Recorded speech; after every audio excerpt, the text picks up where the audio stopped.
Hello, everyone, and welcome to another edition of Starting 11 here on the Let's Get Ready Network. I'm Adelia. That's my buddy Snark.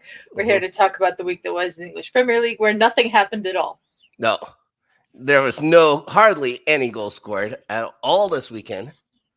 There was definitely no refereeing controversies. Ugh. Oh my Oh god. my god. Again, this guy. Yeah. Again. It's number Yeah. 3. That's number 3. They just keep putting him out there, but that's a ways away before we talk about that. Yeah. It's not going to be like with Ferris on and the show being 2 hours, say. But it's still a little ways away from there. I hope let's not beat around the bush, Adelia. Let's get to it because I do not want to do 2 hours talking about it again. So I still haven't gotten all the way through last week's episode. So I don't know if I have, and I was there. Okay. And you recorded the beginning of it twice. Yes, I did it so much. I loved it so much. I did it twice. So yes. Oh my god. All right. Are we recording? Okay, we are. We're recording. Yes. Perfect. I'm always gonna double check now. Arsenal beats Wolves. Maybe not so surprising, I guess. Okay, so Arsenal, top of the table. We'll be top of the table throughout the week. You before we started the show, you were telling me about your experience with the Arsenal game. I was going to say how you must have loved the start, and that I did once I finally saw it. Yeah, that maybe not so enamored with the finish, but you must have loved the start. No, the start of the game was really good. We scored the 2 quick goals, fabulous goals. Team goals, the movement and the passing, especially on Odegaard's goal, was sublime. Oh, I don't know. I was thinking like the one Saka to Gabby Jesus, Saka and Jesus back to Saka. Good. Yeah, but the reason I said the Odegaard goal is because like the last 3 passes to get the ball to Odegaard and then Odegaard shot itself are all one time. Yeah, and how does he find himself that open in the slot? I don't know. I think people forget about Martin Odegaard for some reason, or just mesmerized by the passing or something. Yeah, poor decision. I was also going to say how much I enjoyed Saka's little heel kick celebration. It was great. That's very unusual for him. That was very 1940s. Like he just it was. Yeah, his girl just said yes to going to the sock hop with him or something like that. Yeah, it was very amusing. It was very, very amusing. Get into the second half of the game. Wolves played better, I thought, in the second half than they did in the first half by far. There's nothing really too much of note in the second half, I don't think, except for Wolves' goal, which is off a Zinchenko mistake. Yeah, Zinchenko's prone to these every once in a while. It's just part of having him in the team. I'm glad it only led to them pulling one back as opposed to an equalizer or something. But it was a heads up. It was a heads up play by Semedo just to take the ball from him, and then Cunha or whatever just running off a little bit. It was a real nice shot by Cunha. What are you gonna do? Those kind of shots aren't gonna get stopped. Yeah, it was a nice shot by Cunha. Not really too much else to say. No, you expect a little more, maybe of a frenzied finish, but I think you guys just kind of settled down from there and just ran out the clock. You've got to Martinelli hitting the post in the first half. There was a few posts hit, and Kedia hit the post in the second half. That's right. Trossard to have a good chance in the first as well. So you guys played at home, played well. Well, what were you gonna do?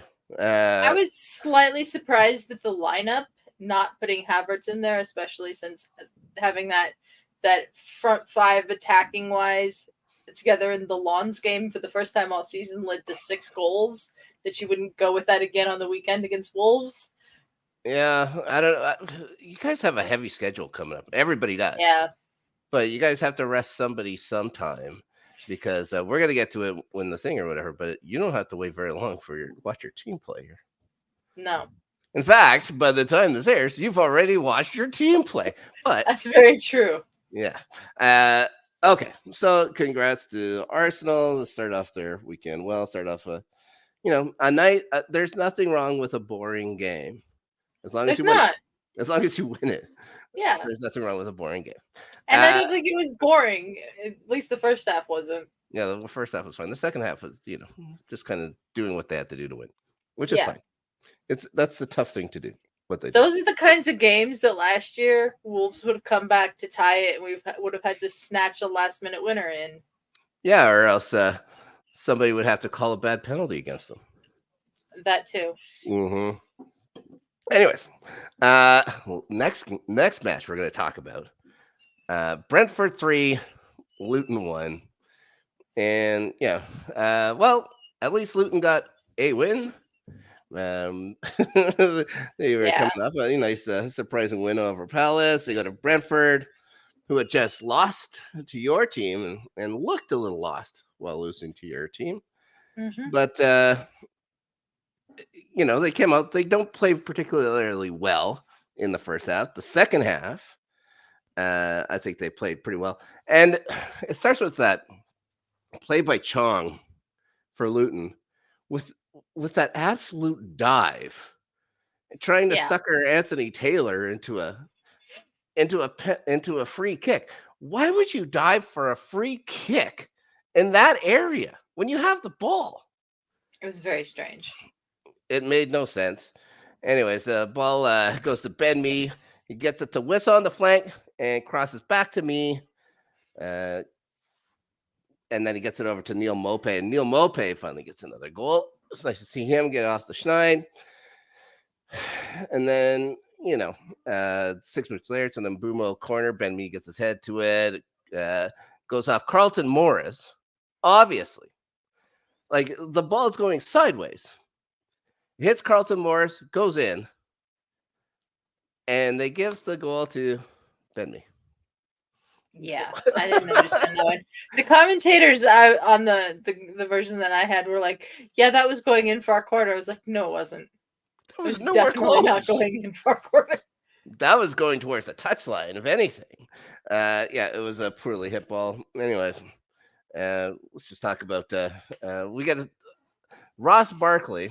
Just skipping ahead to Luton's goal. And Ross Barkley finally doing something and making a nice long pass down to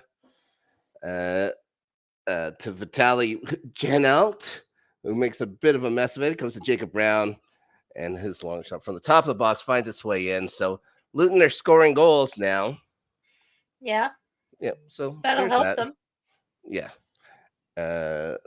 Bees wouldn't have fold. They get another one through Shandon Baptiste. And now you're going to see this week, there's a lot of at least first time this year scorers. Sometimes first time ever scorers in the Premier League. Sometimes first time in a very long time scorers.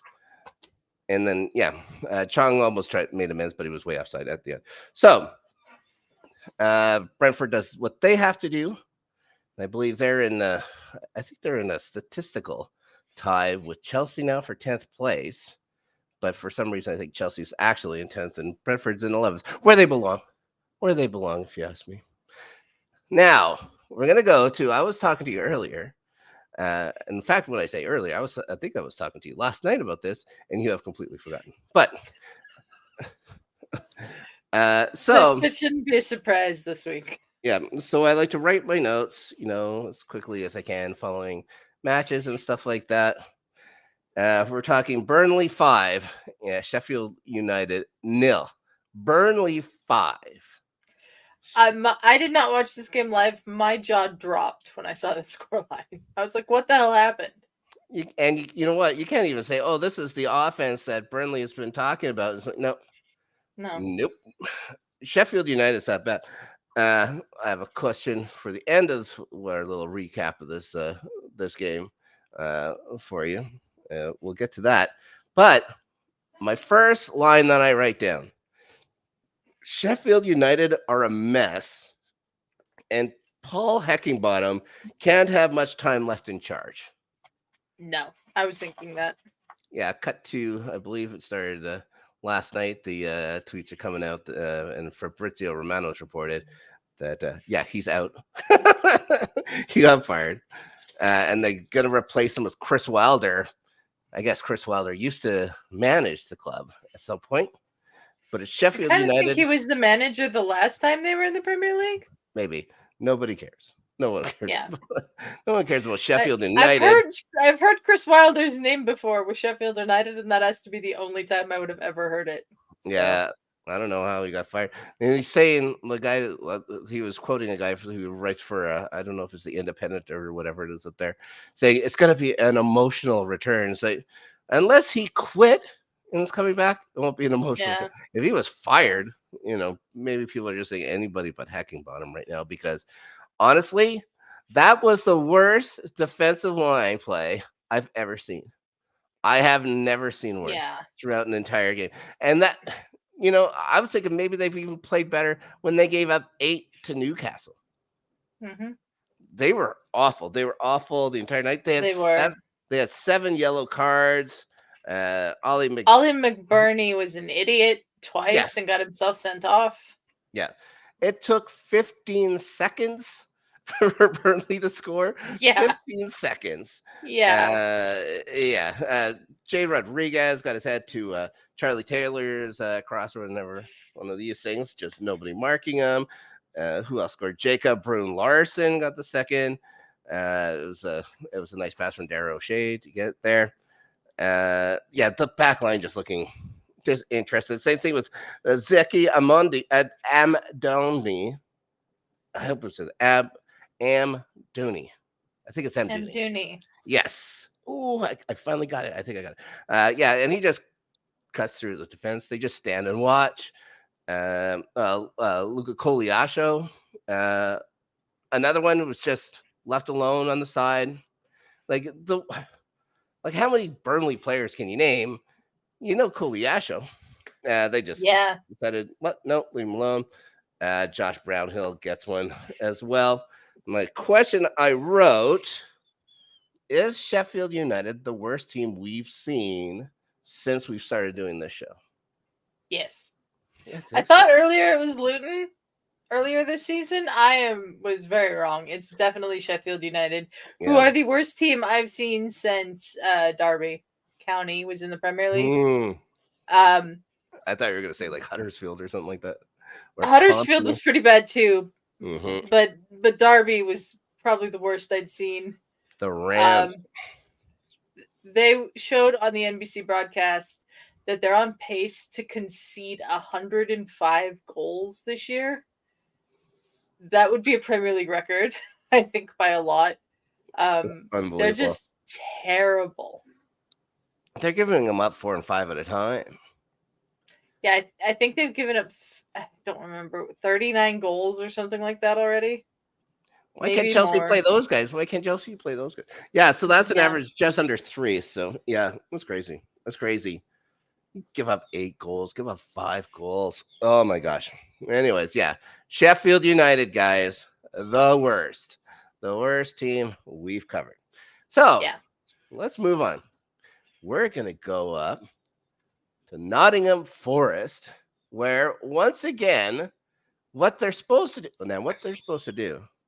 not Forest, is win at home. Win at home. That's what they're known for. They're known for 2 things. They win at home, and they score on counter, and they didn't do either this game. They lose 1-0 to Everton. Everton fighting for their lives right now. The week that it comes out, they will be appealing the 10-point deduction ruling. Are you shocked? We knew that was going to happen. Are you shocked by that? You're not shocked by that? No. You didn't think they'd just say, "Oh, okay, I get it. That'll be just fine. Thank you very much." No. Thank you for your consideration. You knew they'd be appealing it. Of course they're going to appeal it. I wasn't here when you guys talked about the 10-point deduction. I just want to say that I think the players have played pretty well this year for Sean Dyche. Mm-hmm. And they'd gotten themselves into a position where it's like, okay, well, we're not thinking necessarily about constantly being in the relegation fight this year, given who's at the bottom and how we're playing. And then this 10-point deduction comes down, and that's right back where they are. And I feel bad for the players in this situation because that's completely out of their hands. That is nothing that they have done. They have done everything to not be in that position, and then the mismanagement of the team, you could say, put them in that position.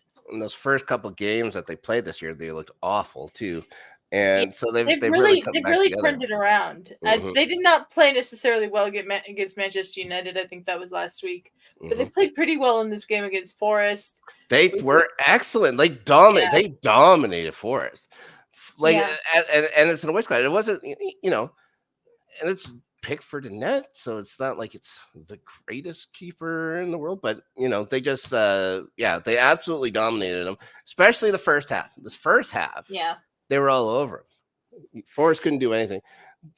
Forrest comes out, and the second they play better, uh, but Everton has everybody back. They had yeah. everybody. They were parking the bus. They hadn't even scored. They were defending really well. And then Dwight McNeil gets the goal.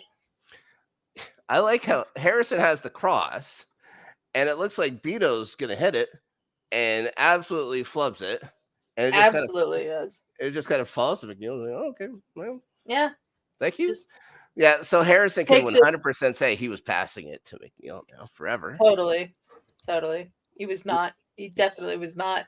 But he can say that. Yep. But I thought McNeil's goal was a good goal, and I thought they very much deserved that goal and very much deserved that win. Forest were a mess. Yeah. Yeah, that's a couple weeks in a row now, though. They haven't looked very sharp. I'm sure Steve Cooper not very happy with them, Yeah, but I yeah, have seen some people questioning, if this vein continues, how long does management give Steve Cooper? I think they give him a bit. Yeah, Yeah, I don't see him. uh, They're not getting relegated. They're not going to get relegated. no, I Uh, don't think so. yeah, so I think why bother changing anything during the season? If Yeah, something comes up and there's a position, like if someone they've been coveting and he's available, maybe, maybe. maybe. Steve Cooper, he won't be without a job long, so you don't have to worry about him. But Hmm. yeah, yeah, yeah. Everton plays really well. They'll need to, but loss like the Luton loss is going to help them out and stuff like that. So they would have been, I think, in 14th place had the deduction not happened. So I don't think the court for sport or whatever they call it is Court for gonna arbitration for sport. right. I don't think they're gonna do anything about it. But even if they slash it and say, well, come on, 10, they say, well, maybe 7. Yeah, Everton would actually be in 12th right now What was it, if they 12th? had not the 10-point deduction. Yeah, been playing well. Poor start, but they were playing well. So that's too bad. But I don't think they're getting relegated either. I think they're playing well enough that they're not going to get relegated, even if this 10-point deduction stands. Yeah, I can't They remember might who have they to have coming fight up. till the very end of the season again in that zone, just because they're 10 points behind where they should be based on how they've played. But I think they'll stay up. I really am at the point where I think the 3 promoted sides from last year are all going down. They got a couple tough matchups coming up. I'm going to say that. Looking forward to when we actually do our predictions. There's 2 tough matchups for them, Yeah, but they still get to play Lutons and Sheffields and Burnleys and Bournemouths yeah, and stuff like that. So there's points to make up, and they're winning. They're winning matches. Maybe people didn't pick them to win, yeah. like us, because Like us. we all picked Yeah, Forest to win. All right, on to the next match. Uh, and you want to talk dominating performances. yeah. All right. New the score now. The score line does not reflect it. Not a bit. No, But do not misunderstand. Newcastle absolutely dominated Manchester United. they It did. was it was only a 1-0. It was only a 1-0 game. Anthony Gordon getting the goal. It was like in the with the sometime 55th minute, I think, something like that.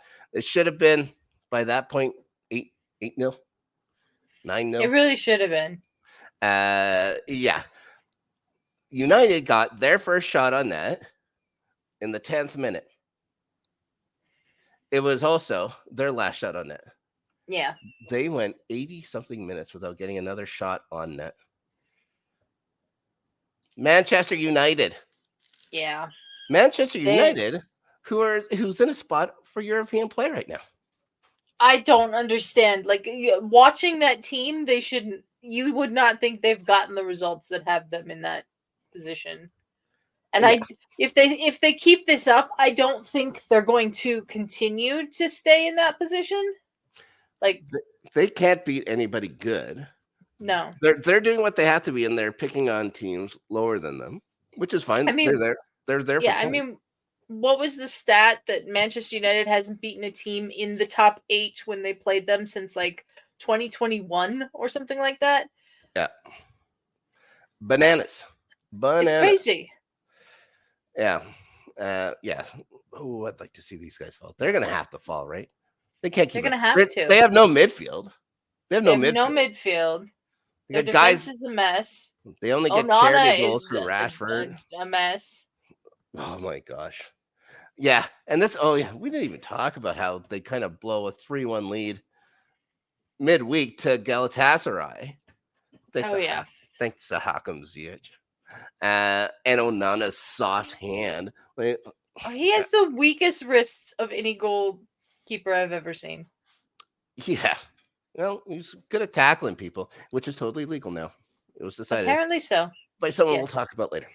Okay, let's Yep. move on. We've talked enough about the Red Devils. Yep. But before we talk about the Sunday matches, let's hear from our buddy Justin on how you can support the channel. Hey guys, it's Justin, aka Hambone, just here to let you know a couple of things that we have going on with the channel. One, we have a Patreon. If you can and want to support us, you can do that. As little as $1. You can join the Discord. We also have a merch store where you can get some cool shirts, mugs, and stuff with all of our different shows and labels on there.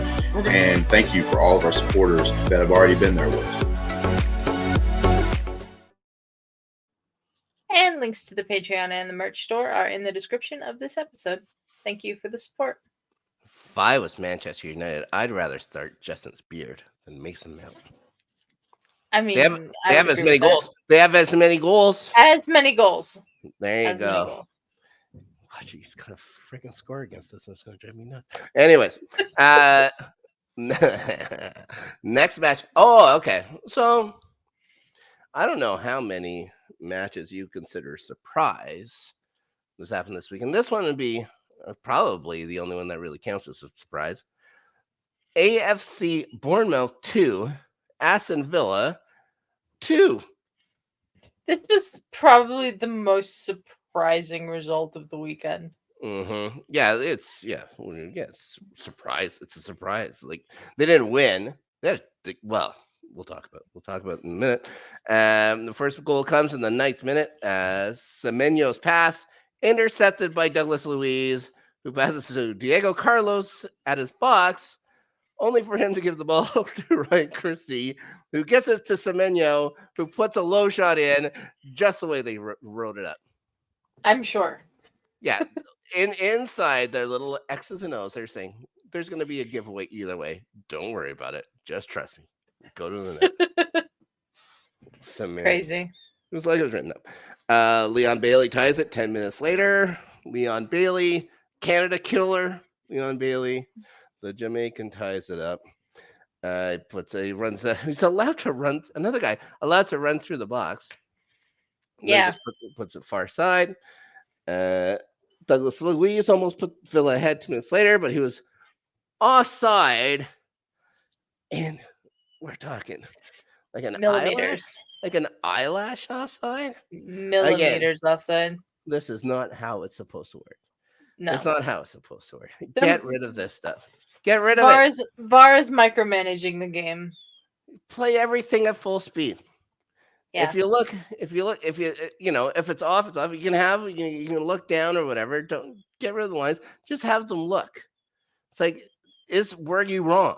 That's all you have to ask. It's not you were wrong. It's like, were you wrong? Like all you have to do is show the play again at full speed. That's it. You don't have to slow everything down. They should never show where they think the penalty is. Ever. No. Just show the whole play. Makes no sense. 51st minute, Milos Kerkez is threads a terrific pass to Dom Solanke in the box. A quick spin the other way. And it's a 2-1 lead for Bournemouth. And finally, Yeah. Dom Solanke's doing stuff again for them. The cherries go where Dom Solanke will take them. That's all I know. And then he gets stopped twice in close. Dom Solanke on either side of that second goal. Like he gets stopped just before in close, gets stopped not long after in close. Two great chances. Like once in the 71st minute. And then John Duran comes in, hits the post. So it looks like everything is going to go Bournemouth's way. Looks like the soccer gods are with them. Except that Aston Villa has this guy named Ollie Watkins, and he likes to score. So Musa Diaby crosses it in, and Ollie Watkins is going to miss from where that ball comes to him. So Bournemouth gets a point that they deserved. And then now they've pushed themselves 6 points clear of relegation, which is huge, especially for them. It's huge for them. Villa's got to be wondering what happened. Yeah. I mean, Villa can't possibly have expected to go into that game and draw it. No, there's no chance. Maybe that's the thing. Maybe they're already looking past and stuff like that. So maybe gotta take every game as it is. Yeah. West Ham won, Palace won. So this is the game you could expect. We should have said draw and all this. Does anybody say draw on this game? Nope. We all pick West Ham. So nope. Yeah. Well, what are we gonna do? Oh no, sorry. You picked Palace. You picked Palace to win this one. Either way, we're all wrong. Yeah. It's a goal aside from players whose names have been factored in for their clubs quite a bit of late. Mohamed Kudus for West Ham. Shot the flex off Mark Gray. And this one is going towards the net. So I have no problem with Solanke being credited with that goal. Oh my God.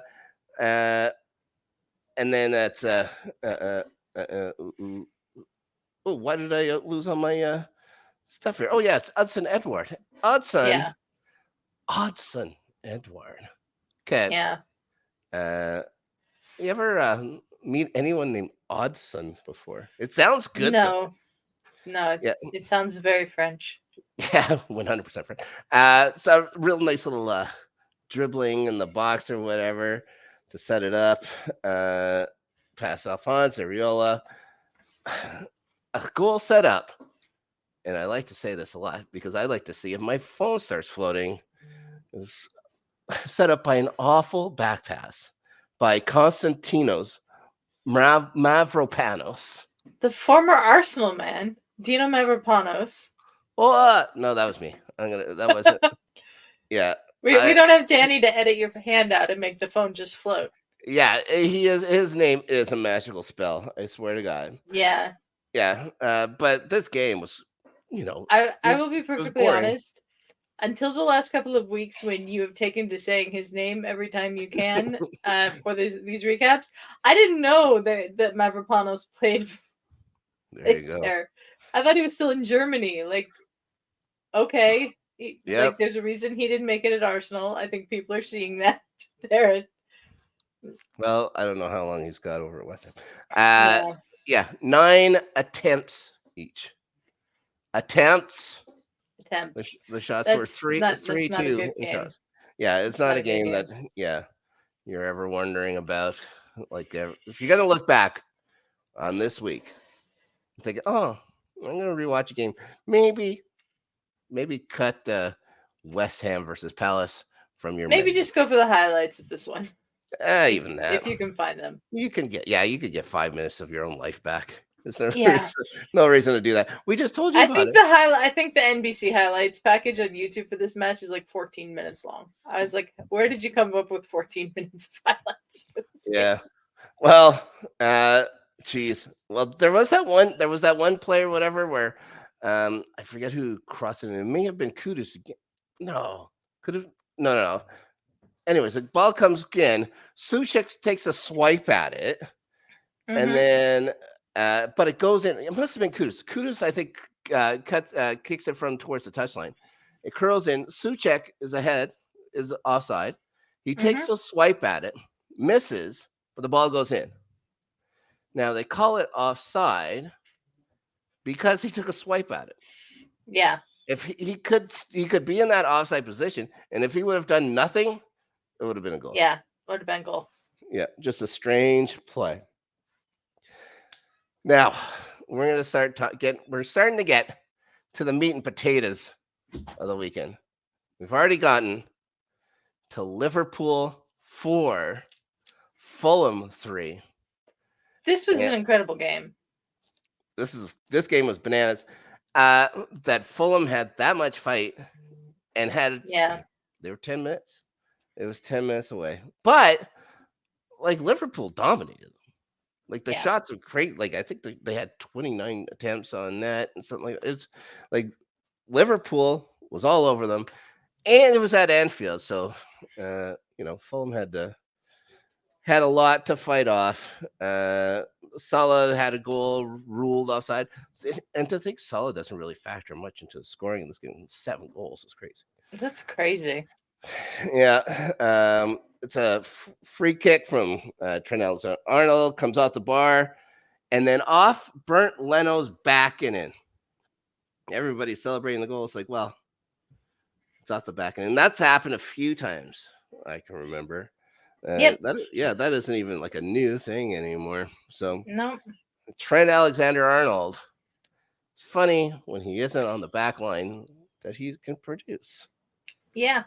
Who would have have thought? Before or after Bernd Leno's head injury? I don't remember. Before. I'm pretty sure it's before.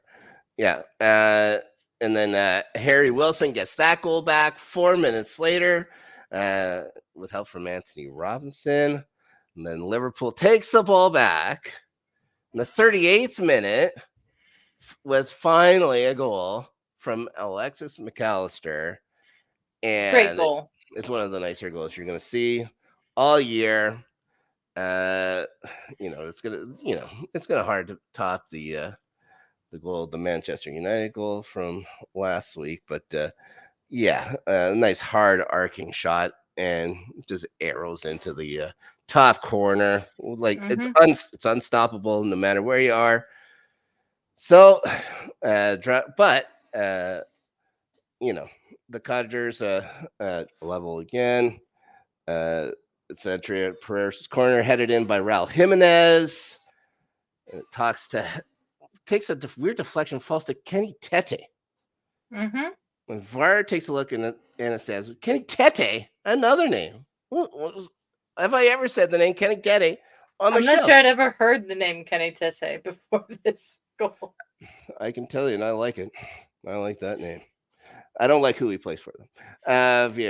Tim Ream has the ball go in, but he's ruled offside as the second half is underway. But this is the one that Fulham takes the lead. It's Carney's cross, and Bobby de Cordova Reed puts Fulham ahead late, and then we talked about how strange things happen at Anfield. There's always something happening at Anfield. Yeah, Mo Salah takes advantage. Poor defending, and finds an unmarked Endo. Yep. For his first Premier League goal, another first timer. It's the week of the first timers. Going top corner from just outside the box. Real nice shot. And then it takes one more minute. In the 88th minute, Cody Gakpo shot stopped by Leno. Nunez stops it from going out, which is good. Everybody kind of gave up on the ball. He crosses it in. Bobby de Cordova Reed goes up to play it, plays it, and is absolutely leveled midair by Kostas Simkis. Another Greek spell name. And the ball comes once again to Trent Alexander-Arnold, playing forward, and he bears it.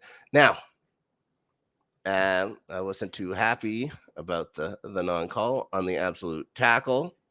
on D Cordova Reed when he goes up to get the ball. That was allowed to Yeah. go. It wasn't it's not a great call. It's not the worst call we're going to see this weekend.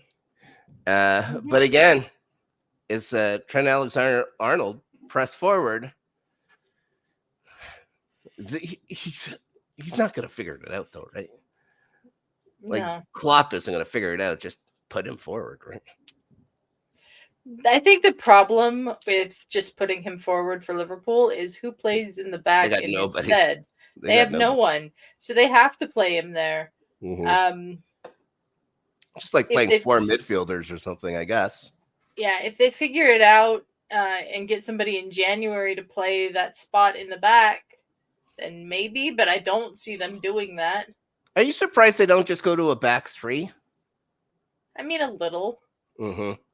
Well, we'll talk about a game very soon where back three sometimes isn't the best idea. Yeah. All right. But now we get to talk. What are we going?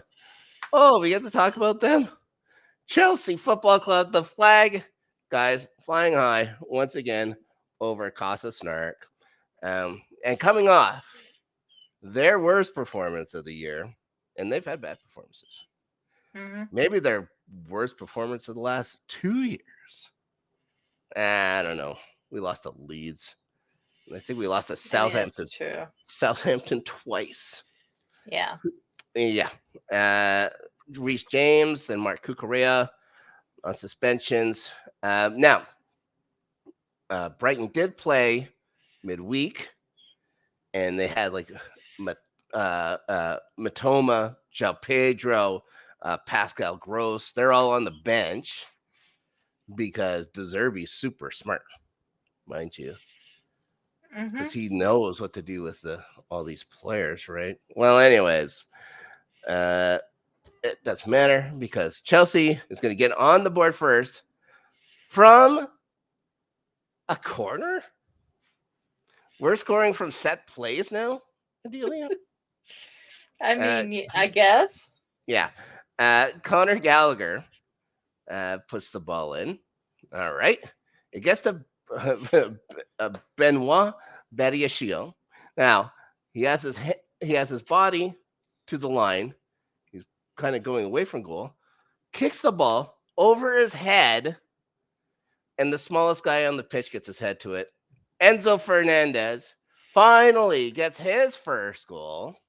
His first Premier League goal. I was pretty happy with the little bugger. It was about time, considering. Well, I'm going to talk about considering what in a minute. And then 4 minutes later, Gallagher has another corner. This time finds Nicholas Jackson, putting it in front. Puts a little pass out in front, and it's Levi Colwill scoring his first for Chelsea. I think he may have scored for Brighton last year. I don't remember. Yeah, I don't think that's his first. I don't think that's his first Premier League goal. But you know, and here's the deal: like he finally scores for Chelsea. He's been at the academy since he was a kid, but it's good, great. We're keeping him. Great. It was great news. And he's so excited. He's so excited. And then he shuts it down once he realizes he was playing Brighton. So good, classy move, right? Yeah. It's awesome. Of course, it didn't stop Caicedo. Caicedo was really happy. There's a couple other former Brighton guys that were not happy with the Brighton traveling fans. I can tell you that. Yeah. After the game, Sanchez went at them too. Oh yeah. So Chelsea starts easing up. Like they do. And then for some reason they start getting some really reckless challenges in. Gallagher already on a yellow for a legit yellow card. And then before the half, I already totally missed how Levi Colwill gives Buonanotte too much space. Buonanotte kicks a nice arcing shot in to bring the game to 2-1. And then after that, Billy Gilmore, of course, another old Chelsea guy, comes has the ball. Gilmore goes up to him, shoulder to shoulder, and little Billy Gilmore throws himself forward, and the ref bites, gives Gallagher a yellow, and sends him off. Now, of course, I don't think it was a yellow. I don't think it was a yellow card of offense at all. But Caicedo had been pretty reckless all game, and he didn't get sent off. So it's like, I was going to bring that up. How did Caicedo not get sent off in this game? I think because they already screwed over Gallagher on that second yellow. Even though Gallagher was being reckless, like for a time there, he was just kind of sliding in everywhere and stuff like that. So you don't have to do this. You don't have to do this. But you get yourself out of position a little bit, and you have to try and make up ground and stuff like that. So 2 weeks in a row, a guy wearing a captain's armband for Chelsea gets sent off early. So Chelsea has to play the rest of the game with 10 men. We're used to playing against 10 men lately. Thank you very much, Hot Spurs, and sometimes not. But anyways, it evened out. Brighton really does dive a lot, though, right? Did you notice that when you started watching? Like Matoma in the box. Matoma in the box, yeah. Yeah, it's like, oh, okay, guys. At least the ref didn't bite on that one. But he's not giving yellow cards to stop it. I agree with that. He should be. You know what he should be giving yellow cards, but at least he didn't bite, and we had to sit through another VAR review to determine whether it was a dive or not. That's true. Now, speaking of, VAR reviews, Mikhail Mudryk speeding in towards goal. It was a real, I think a real nice pass from Jackson. Finding him in space, he's getting, I thought he would just blow past Milner. Milner keeps up. James Milner keeps up. Now, when they get into the box, he crashes arms with them. He then plants his foot and kicks out Mudryk's legs. The guy, of course, the announcer that I got on my thing was talking about how that's not a penalty. That's not a penalty. That's not a penalty. I had an announcer that did not think it was a penalty either. Until he saw the replay and said, well, now I can see. Blah, blah, blah, blah. It's like, yeah, all right. Mine never thought it was a penalty. Mine was shocked when it was given as a penalty. Ridiculous. Of course it was a penalty. He took his legs out. Yeah. He took his legs out. Going like shoulder to shoulder did nothing. It was nothing. Mudryk was still going. It was when he took his legs out. Yeah, the shoulder. If it had just been a shoulder to shoulder bump and Mudryk went down, then that would not have been a penalty. But because he took his legs out, that's a penalty. It's in the box. It's a penalty. I'm sorry. Yeah, this shouldn't have been a shocking result.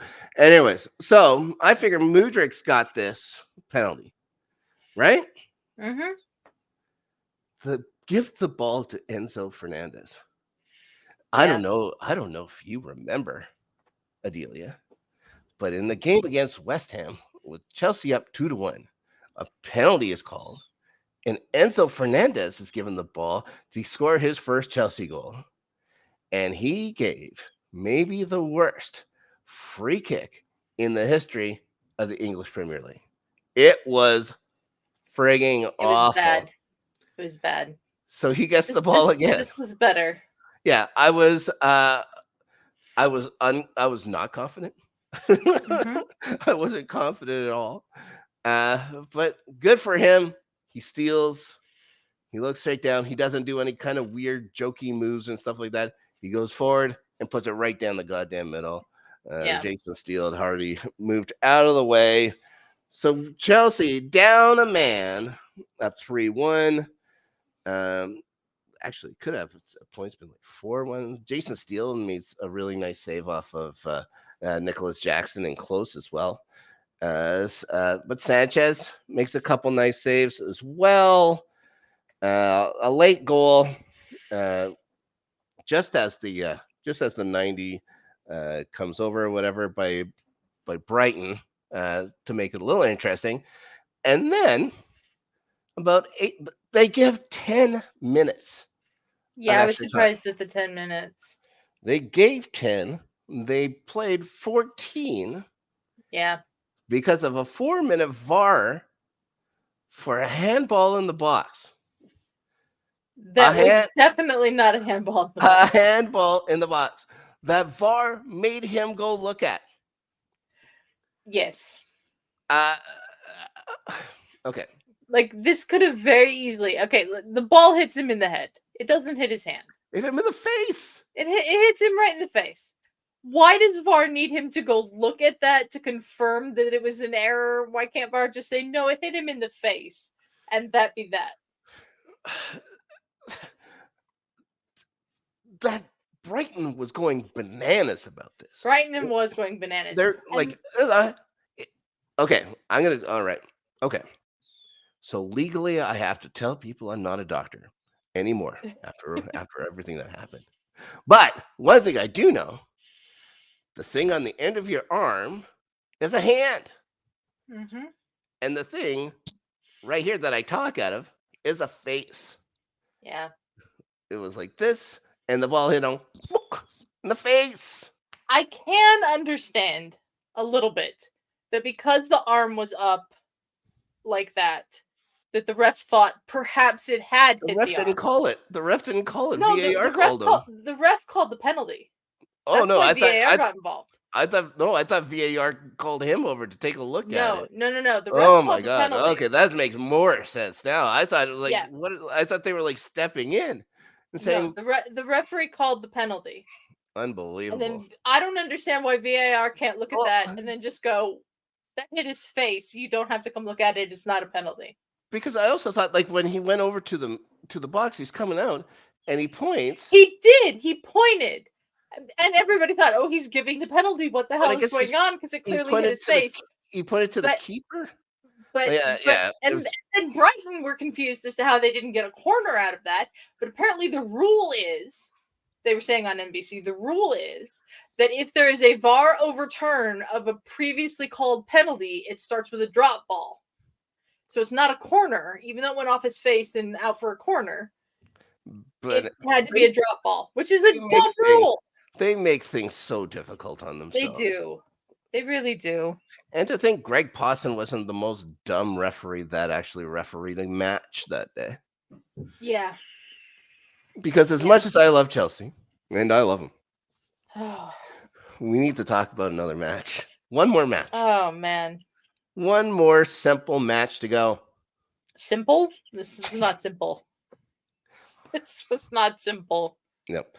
Man City 3 and somehow Spurs 3. A match with a little bit of everything, maybe except for quality defending. Yeah. Yeah. Spurs actually get on first from the counterattack. Another name I don't think I've ever mentioned before, Brian Geely wins the ball. He gets it to Kulusevski and has a long pass to Son Heung-min, who gets around Doku like a turnstile. Doku, I guess, not paid for his defensive play, and gets it in. 3 minutes later, Bernardo Silva with a nice fake free kick. Alvarez takes it. It goes off Son for an own goal this time. Mm-hmm. So, okay, it's washed out. 1-1. City keep pressing. Doku has one go off the woodwork, but then Phil Foden becomes the recipient of some lovely passing by Erling Haaland. Yeah, that was very weird. Erling Haaland, maybe not the last time we'll mention Erling Haaland's name. Definitely not the last time. No. So it's 2-1 Spurs going into the break. In the 52nd minute, Doku has to come off, and I've tried to look to find out why.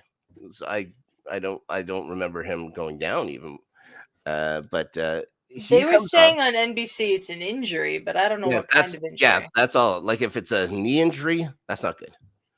Knee injury, because I don't think it was through any kind of contact. It's like a non-contact injury, which is not great. Gets replaced by Jack Grealish. Now, just mentioning that Jack Grealish is in the game. Again, we will talk about it in a bit. Lo Celso ties it up in the 68th, just taking advantage of a ton of space. just 3 guys back. Yeah. Yeah, it's poor defending by City. This is becoming a habit for them. It's a nice habit for the rest of the league to have, with them just I going think wide. so. Yes. Yeah, anybody gonna cry for Manchester friggin' City? No. Yeah, I don't know. Yeah, he puts it off the post and it just looks easy. City carry on though. 81st minute, Yves Bissouma loses the ball to Rodri, gives it to Holland, who gets it up front to Grealish, and it's a nice little goal for Grealish. His A first goal goal that in like 27 games or something like that. he's had a spot taken. He's had his spot taken from him. At one time, the record signing for an English player in the Premier League. Yeah, now it's almost like he's third best at that spot. Doku, Yeah. I think, well, we'll see how much time he gets with Doku out now. But would you play even Phil Foden in his spot before him? I would imagine so, right? I would think so. Yeah. That's what 10 minutes left. But yeah, that backline just not what it used to be. Clock strikes 90, Adelia. Mm-hmm. Kulusevski just knocks over Nathan Ake and heads home with Yep. Brendan Johnson cross. Yep. Just no strength. And I like Nathan Ake, former Chelsea guy, Nathan Ake. You know, and I thought he had an okay game. He's just not strong enough there. So out of nowhere, and I was thinking like this is just it. It's going to be a 3-2 game. 3-0. 3-0. It's 3-3. 5 minutes into extra time. Oh boy. Yeah. Erling Haaland is fouled. All right. Mm-hmm. Everyone's good friend and great referee, Simon Hooper, points, that he's taking the ball. It's like go ahead with the ball where he's playing advantage, right? Playing advantage. Yep. Erling Haaland gets up, does a little spin, takes a couple steps, looks up, sees Jack Grealish in between 2 Spurs defenders with space. Haaland puts the ball into a spot that Jack Grealish can run on, and he's going to be one-on-one with Vicario. Looks like City are going to get their 3 points out of this, and they can forget about all the other trouble, except in his frigging wisdom, Simon Hooper blows the play dead when Haaland passes it. Why did he do this? I mean, don't get me wrong. I'm very happy about the fact that Grealish didn't go in and score a winning goal for City then. Oh, sure. But, I was going to ask. Like, I'm sure you were not the most upset with this, but I think everyone has the right to be absolutely dumbfounded with the call. I'm totally dumbfounded with the call. Yeah. Like, I was listening to the 2 Robbies podcasts earlier today. Robbie Earl and Robbie Musto, NBC analysts. They have a podcast. Sure. And Robbie Musto was in studio with Tim Howard over the weekend. And he was saying Tim Howard was wondering if maybe he'd already blown the whistle a little bit, so he felt he had to blow it full on or something like that. He's waving it up. He's waving it on, but he adds it to his mouth, and then he decides, Haaland's up, I'll play advantage. Yeah, but And like the only thing that they could say is that when he passes the ball up, that Grealish had no shot at getting that ball. I wondered when he passed that ball if Grealish was onside. He was onside. But I wonder. He was so behind maybe Bolton. Maybe he was thinking he wasn't onside. I have no idea. I think I think he had a bad angle from where he was because Yeah. he was behind the play. But these dummies have let VAR do all their work for him all year anyways. Why wouldn't you just let VAR do the work? Yeah. He's the guy. He's the ref responsible for the Onana tackle. Yep. He's also the ref responsible. Well, you'd say responsible. I guess he was the ref of record for when VAR really screwed up in that Liverpool Spurs game. But it's another game where Spurs is helped out due to Simon Hooper. Now I saw a bunch of people calling him Simon Hotspur on Twitter, and I can enjoy that. Yeah. Simon Hotspur, unbelievable. Is Simon Hooper going to be penalized at all for this? No, Nope. They're because fine they with don't it. do that. The Premier League is fine with it. Now, are City going to get in trouble for this? The answer is Yes. oh yeah. Yes, they are. Yeah, you can't. You no matter how poor the decision and how terrible the referee is, you can't surround him anymore. Yeah. You can't do it. Erling Haaland, that he only gets a yellow card and not a red card is crazy, considering how Virgil van Dijk got a red card for going Yeah. at a ref. Like I legitimately thought, if you ever saw Erling Haaland look at you like that, and you were in like the street or something, you'd have to know that you were about to be murdered. He was gonna kill that guy. He was very, very, very upset. I understand why he was upset. You still can't do what he did, Can't and do it. the fact that then he's quote tweeting clips of it on Twitter saying Like, WTF, and what the fuck? that's apparently not against the rules for social media engagement Smart. on something like. Come on, Smart. Good for him. Yeah. Good for him. You have to do something. That must have been incredibly frustrated. But can anybody look me in the eye and tell me that City doesn't get a lot of breaks? No, they get so many breaks. It's ridiculous. I think they're fine. So it cost you maybe 2 points. It's also Jack Grealish. There's no guarantee that ball's going in the net. Yeah, no guarantee at all. So yeah, just another black mark for officiating in this league. And then in the press conference after the match, Pep Guardiola saying, "I'm not going to give a Mikel Arteta comment." That made me mad. Mikel Arteta is the only manager so far this year that has spoken up loudly about how bad the referees are. Like Gary O'Neill has said some stuff as well about how they're affecting Wolves, but like Mikel Arteta is the only one. They're like, "We're going to charge you for this." Yeah.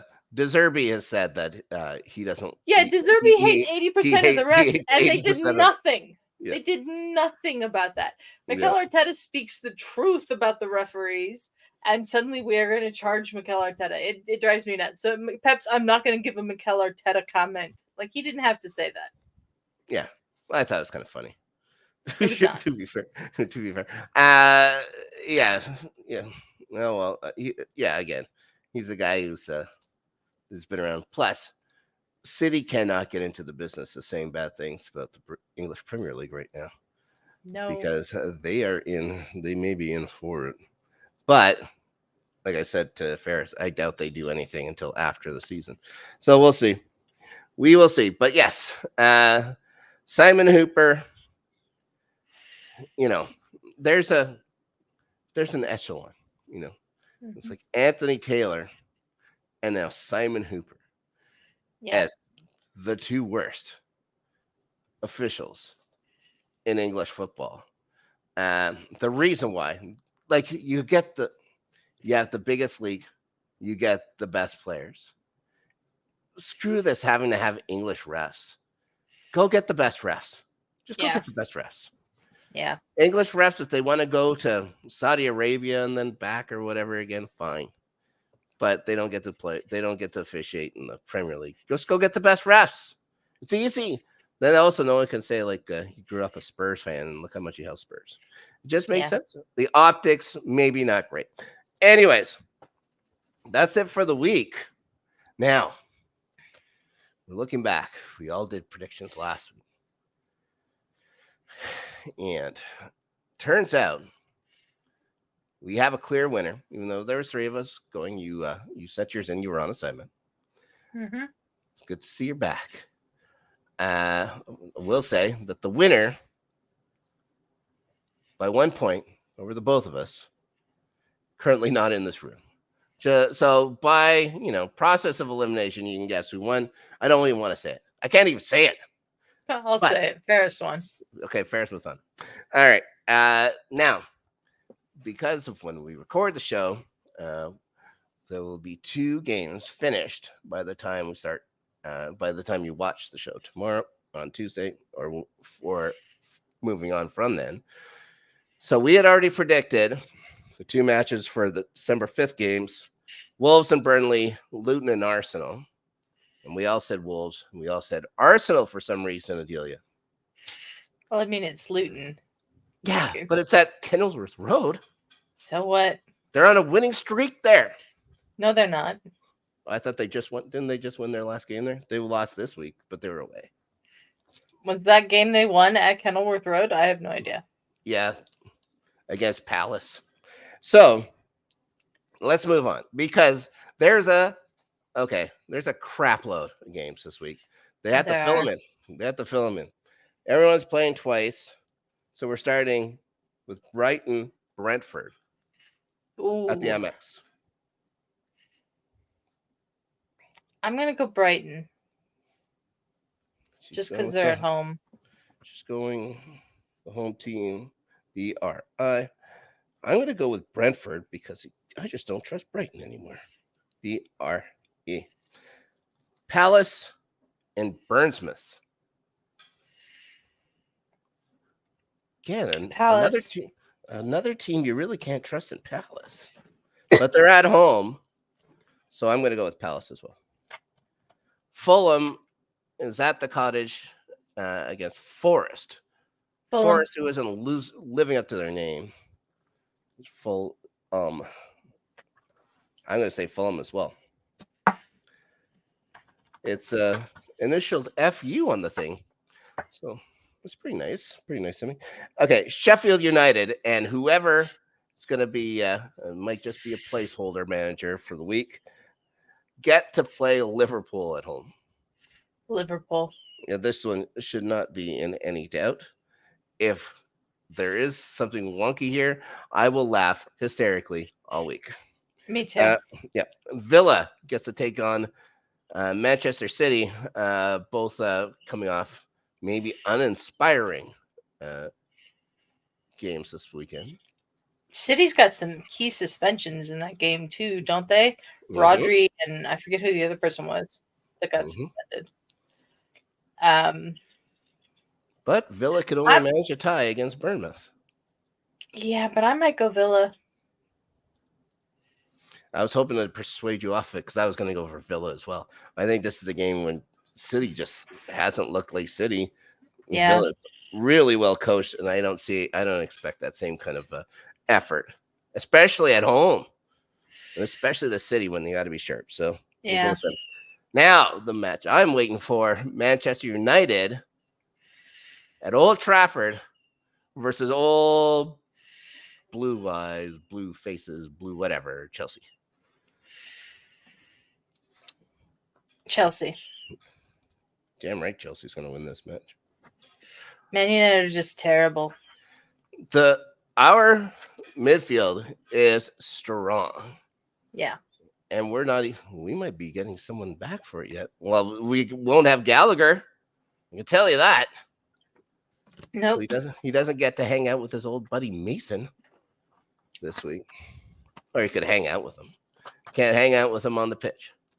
Yep. But I don't know if Lavia is going to be coming back. Maybe Lavia comes back this week. We just move people around. That would make sense. But I don't know how healthy he is. Christopher and Cuckoo's got to be coming back soon too, you think? They've been training for a while. Where are these guys? Anyways, moving on. Everton at home to take on Newcastle for their final trip at Old Goodison Park. Newcastle. Yeah, Newcastle should win. Spurs treating a tie like a win. Get to play at home at the vaunted blah, blah, blah, blah, blah versus West Ham. I wonder if Christian Romero is back for this game. So Spurs don't have to field the back four of all fullbacks again, which was amusing. Mm-hmm. I might go Spurs, though, because I just don't trust West Ham at all. Yeah, that's why I was going to go for a draw. Draw might be a good shot. You're going to change it? You changing No. it? You're going to go for Spurs? Yeah, I'm going to go for draw just because I don't like either one of them, and I can't push the words out of my mouth that either one could win. Anyways, next. Now, back to your regularly scheduled Saturday games. Palace taking on Liverpool. Liverpool. It should still be Liverpool. You're right. Brighton gets Burnley Brighton. at the Amex. They should be fine there. Man U gets to stay at home against Bournemouth. Man United. I had them as well. Yeah, that's a match that they can't lose that one, can they? Who knows? I'll be very amused if they do. I would laugh again. I'd still be laughing from the other one if it happened. But if both things happen, oh my gosh, I need oxygen tank. Mm-hmm. Sheffield United at home, and maybe they'll have their manager by then, but I doubt it. I guess Brentford. Brentford. And it could say anybody. You could pick a championship team. I'd probably say them over the Sheffield United club right now. Wolves. Now this is an interesting matchup. Wolves and Palace at the Molineux. It's not Wolves and Palace. Palace is playing Liverpool. Oh, which one do I have wrong? Okay, let's skip it for a second. Wolves and your team, Arsenal. I think that's also not Wolves and Forest. Villa and Arsenal. Villa and Arsenal. Yes. Arsenal. What? It's Wolves and Forest, by the way. Oh, that's what I wrote down. Sometimes I can't read my own writing. Okay, so you're saying Arsenal. Yeah. I'm gonna say a draw. Okay. I'm saying Villa can pick up points against Wolves and Forest. This one definitely at the Molineux. Yeah, Wolves. Wolves have been playing well this year. They have. I don't trust Forest on the road. Yeah, you can't trust Forest on the road. You're right. I'm gonna go with Wolves. Okay, now time for Chelsea's last trip to Old Goodison Park in Everton. Chelsea. Yeah, you guys have been playing much better lately. They should be able to beat teams like Everton. At least I would hope. Yeah, I would hope. I'll always have last year's thing in my head where I don't. How much can I trust them? Hopefully, they're gonna win no problem. They're gonna win no problem. Fulham, West Ham, at the Cottage. Fulham. Ooh, okay. I'm gonna go West Ham. Okay. Luton gets another giant at Kenilworth Road. Man City. You've got to figure Man City wins this game. But, it would be so fabulous if they didn't. You've got to figure amazing. Man City wins this game. It would be amazing. But yeah, Man City's going to win. Final match. And again, this one should be very entertaining at least. And ending this bananas week off with Spurs and Newcastle. Newcastle. It's at the vaunted blah, blah, blah. You're going Newcastle. I'm going to say a draw. Maybe a draw. Yeah, I'm going to go draw. That's it. 20-something matches. Is that right? 1, 2, 3, 4, 5, 10, 12. Yeah. 20 matches. 20 matches. 2 weeks and 1. We'll have a big episode next week. Oh, boy. So this is the reason why you keep signing players, guys. It's because they can't keep playing. And, some of these teams, not Chelsea, just had European commitments this week, too. So there should be a bunch of tired folks out there. Yep. Just like me. Me too. Exhausted. Me too. Thank you, everyone, for joining us on this episode of Starting 11. Snark, where can people find you? Find me right here on the good old Let's Get Ready network. Well, on the flagship station, talking about Buffy the Vampire Slayer with you and our friend Ferris when he can make it. Guys, he's busy. The Rewatchers Council, our Buffy the Vampire Total Rewatch show. We got a damn good episode this week coming up in the pack. One of my favorites, season 1. I'll say that about every episode, but this time I really, really mean it. What else we got? Let's Get Ready Network after Snark. Also, weekends on the network. We talk about I talk with Danny, but whatever we want to talk about, but we have to have titles now. And we'll figure it out. We'll figure it out before we go to air. Don't worry about it. How about yourself, Adelia? You can find me, of course, doing this show every Tuesday, 3 p.m. Pacific, right here on the Highlights channel. And you can find me also on the Open Table with Ferris Muthana on Friday nights on the Entertainment channel, 8 p.m. Pacific on Friday nights. This week we were talking about our favorite sports movies, so that'll be Ooh, fun. like Slapshot? Slapshot's a good one. He has never Kicking seen and screaming? Miracle, which just What? makes me want to like force him to watch it immediately. But that's Friday night, 8 p.m. Pacific on the Entertainment channel. He's got to at least know like the big thing or from Al Michaels, so right? He's got to at least know. Oh, like I'm that. sure he knows the Miracle on Ice, Okay. but he's never seen Miracle. Okay, good. But that's this Friday night. Links to the Entertainment channel are in the description of this episode. Please subscribe to both channels. You're missing out on a bunch of content if you don't. And we appreciate all the support. And until next time, everybody, we're out.